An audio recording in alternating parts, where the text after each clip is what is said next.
Selamat pagi Indonesia. Anda menyaksikan seputar Bali terkini pukul 9 WITA bersama saya Santi Maharani. Isi tabung LPG yang tidak sesuai dengan berat seharusnya seringkali dikeluhkan oleh masyarakat.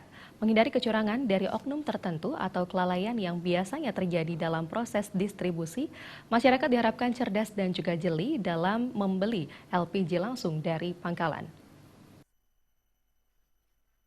Kurangi isi tabung LPG dari berat seharusnya tidak selalu diakibatkan oleh kecurangan dari oknum tertentu. Hal ini dapat terjadi karena kelalaian dalam proses distribusi.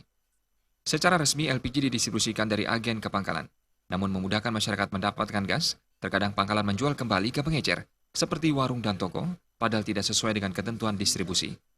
Pergeseran secara terus-menerus ini berpotensi menimbulkan kebocoran, sehingga isi tabung LPG berkurang. Kadis Perindak Kota Denpasar mengimbau masyarakat membeli LPG langsung ke pangkalan yang telah diwajibkan memiliki timbangan. Dengan demikian, LPG yang mereka beli sesuai dengan ketentuan yang telah ditetapkan oleh pemerintah.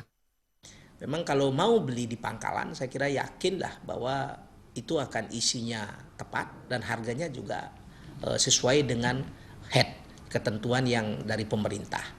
Nah, yang terjadi kadang-kadang masyarakat ini atau pangkalan-pangkalan ini lagi dia memberikan kepada beberapa pengecer yang sebenarnya dari segi distribusi mereka sudah di luar ketentuan distribusi. Nah, ini yang bisa terjadi karena terus dia bergeser, dia akan bocor.